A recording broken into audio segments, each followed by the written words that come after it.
Did you know that 11 months in a cold, dark prison created the father of modern freedom? This is the story of how chains forged a mind that would change the world. Our story begins in 1717.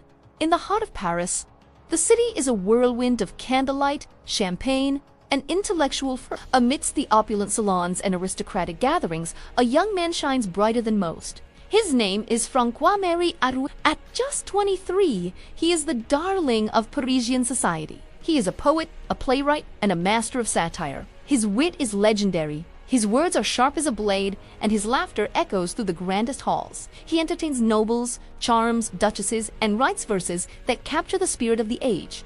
Paris adores him, but adoration comes with a price. While the salons roared with laughter at his clever rhymes, the powerful men he targeted did not. Arouet had a dangerous habit.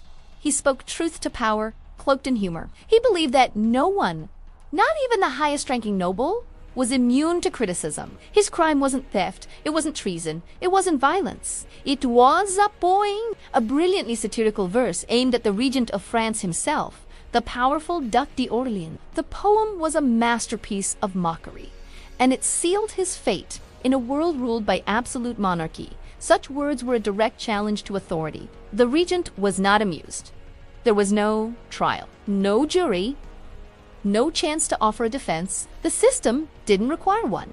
One night, the quiet of Arouet's apartment was shattered by the heavy knock of the king's guards. He was arrested without ceremony. The brilliant life of parties and poetry vanished in an instant. He was escorted through the dark, rain-soaked streets of Paris, his destination a place of dread and despair. As the massive iron gates of the fortress prison groaned shut behind him, the vibrant world he knew disappeared. The laughter of the salon was replaced by an echoing silence. The warm glow of chandeliers gave way to the cold, damp chill of a stone cell. His universe shrank to four walls, a sliver of light from a high window, and the slow, agonizing passage of time. The days bled into one another, marked only by the changing light and the meager meals pushed through a slot in the door. Here, in this place, designed to break the human spirit, something remarkable happened. Stripped of his audience, his luxuries, and his freedom, Arouet was left with the one thing they couldn't take from him.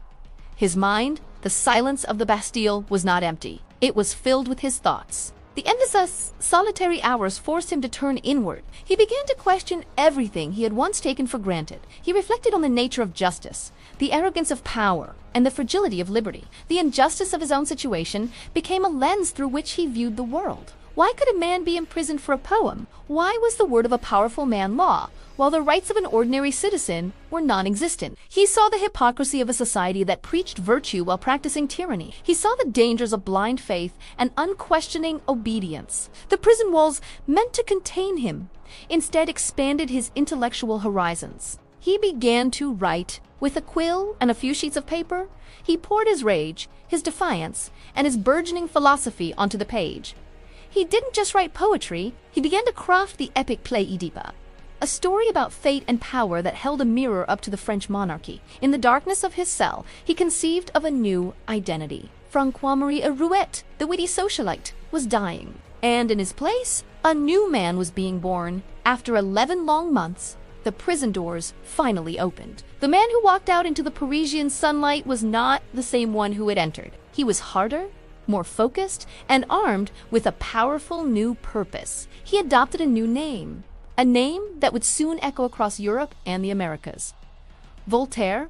This was no longer just a name. It was a declaration of war. A war not of swords and cannons, but of ideas. Voltaire became a relentless champion for reason, tolerance, and freedom of speech. He wielded his pen like a weapon, challenging the twin tyrannies of the monarchy and the church. He argued that no authority, no king, no priest, was above the scrutiny of human reason. His writings were smuggled across borders, reading secret and discussed in hushed tones. He defended the persecuted, attacked superstition, and relentlessly mocked the pompous and the powerful. He would face exile, see his books burned, and live under the constant threat of arrest for the rest of his life.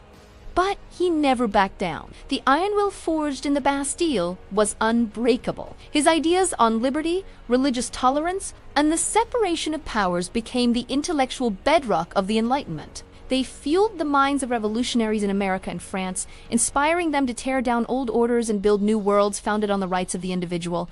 Think about it. The United States First Amendment, which protects freedom of speech, the French Revolution's Declaration of the Rights of Man and of the Citizen, these cornerstones of modern democracy owe a profound debt to the thoughts of a man scribbling away in a prison cell. Voltaire once famously wrote, "I do not agree with what you have to say, but I'll defend to the death your right to say it."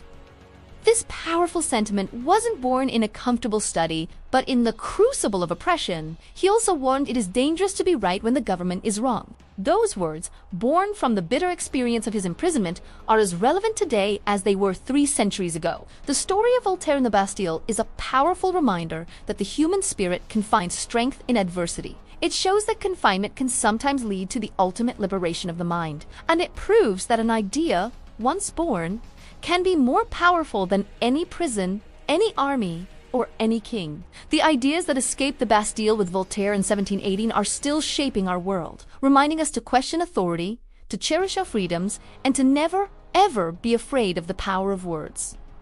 Thank you for watching. If this story resonated with you, consider subscribing for more journeys into the lives and ideas that shaped our history.